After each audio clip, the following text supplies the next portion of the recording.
யூதருக்குள்ளே அதிகாரியான நிக்கோதேமு எனப்பட்ட பரிசேயன் ஒருவன் இருந்தான். அவன் ராக்காலத்திலே இயேசுவினிடத்தில் வந்து, ரபி, நீ தேவனிடத்திலிருந்து வந்த போதகர் என்று அறிந்திருக்கிறோம். ஏனெனில் ஒருவனும் தன்னுடனே தேவன் இராவிட்டால் நீர் செய்கிற இப்படிப்பட்ட அற்புதங்களை செய்ய மாட்டான். ஒருவன் மறுபடியும் பிறவாவிட்டால் தேவனுடைய ராஜ்யத்தை காண மாட்டான் என்று மெய்யாகவே மெய்யாகவே உனக்கு சொல்கிறேன். ஒரு மனுஷன் முதிர்வயதாய் இருக்கையில் எப்படி பிறப்பான்? அவன் தன் தாயின் கற்பத்தில் 2ஆம் தரம் பிரவேசித்து பிறக்கக்கூடுமோ? மெய்யாகவே மெய்யாகவே உனக்கு சொல்கிறேன், ஒருவன் ஜலத்தினாலும் ஆவியினாலும் பிறவாவிட்டால் தேவனுடைய ராஜ்யத்தில் பிரவேசிக்க மாட்டான். மாம்சத்தினால் பிறப்பது மாம்சமாயிருக்கும், ஆவியினால் பிறப்பது ஆவியாயிருக்கும்.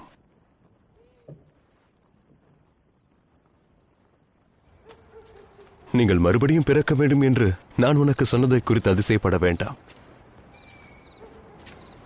காற்றானது தனக்கு இஷ்டமான இடத்தில் வீசுகிறது, அதன் சத்தத்தை கேட்கிறாய். ஆகிலும் அது இன்ன இடத்திலிருந்து வருகிறது என்றும் இன்ன இடத்துக்கு போகிறது என்றும் உனக்கு தெரியாது. ஆவினால் பிறந்தவன் எவனோ அவனும் அப்படியே இருக்கிறான். இவைகள் எப்படியாகும்?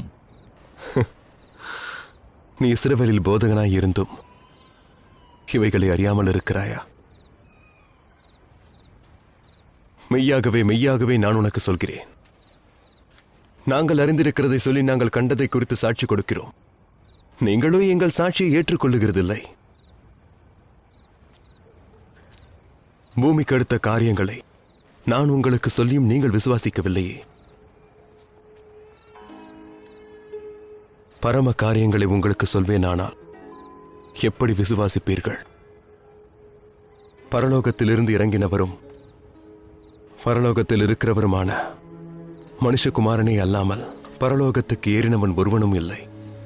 சர்ப்பமானது மோசையினால் வனாந்திரத்தில் உயர்த்தப்பட்டது போல மனுஷகுமாரனும் தன்னை விசுவாசிக்கிறவன் எவனோ அவன் கெட்டுப் போகாமல் நித்திய ஜீவனை அடையும்படிக்கு உயர்த்தப்பட வேண்டும்.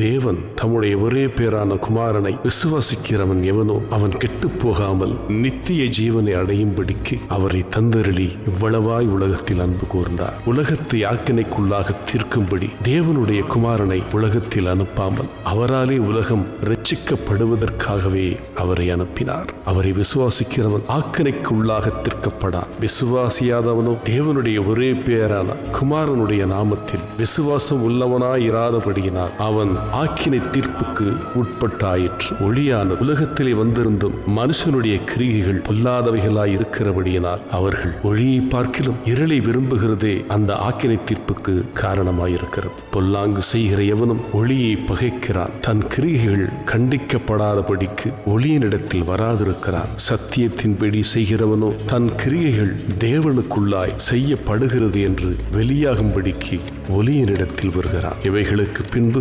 இயேசுவும் அவருடைய சீசரும் யூதேயா தேசத்திற்கு வந்தார்கள். அங்கே அவர் அவர்களோடு சஞ்சரித்து ஞானஸ்தானம் கொடுத்து வந்தார். சாலிமூருக்கு சமீபமான ஐனோன் என்னும் இடத்திலே தண்ணீர் மிகுந்திருந்தபடியினால் யோவானும் அங்கே ஞானஸ்தானம் கொடுத்து வந்தார். ஜனங்கள் அவனிடத்தில் வந்து ஞானஸ்தானம் பெற்றார்கள். அக்காலத்தில் யோவான் காவலில் வைக்கப்பட்டிருக்கவில்லை. அப்பொழுது யோவானுடைய சீசரில் சிலருக்கும் யூதருக்கும் சுத்திகரிப்பை குறித்து வாக்குவாதம் உண்டாயிற்று. ரபி, உம்முடனே கூட யோர்தானுக்கு அக்கறையில் ஒருவர் இருந்தாரே, அவரை குறித்து நீரும் சாட்சி கொடுத்தீரே. இதோ அவர் ஞானஸ்நானம் கொடுக்கிறார், எல்லோரும் அவரிடத்தில் போகிறார்கள். பரலோகத்திலிருந்து ஒருவனுக்கு கொடுக்கப்பட்டால் ஒழிய அவன் ஒன்றையும் பெற்றுக்கொள்ள மாட்டான். நான் கிறிஸ்து அல்ல, அவருக்கு முன்னாக அனுப்பப்பட்டவன் என்று நான் சொன்னதற்கு நீங்களே சாட்சிகள். மணவாட்டியை உடையவனே மணவாளன். மணவாளனுடைய தோழனோ அருகே நின்று அவருடைய சொல்லை கேட்கின்றவனாய் மணவாளனுடைய சத்தத்தை குறித்து மிகவும் சந்தோஷப்படுகிறான். இந்த சந்தோஷம் இப்பொழுது எனக்கு சம்பூர்ணமாயிற்று. அவர் பெருகவும் நான் சிறுகவும் வேண்டும். பூமியிலிருந்து உண்டானவன் பூமியின் தன்மை உள்ளவனாயிருந்து பூமிக்கு அடுத்தவைகளை பேசுகிறான். பரலோகத்திலிருந்து வருகிறவர் எல்லாரிலும் மேலானவர். தாம் கண்டதையும் கேட்டதையும் சாட்சியாக சொல்கிறார்.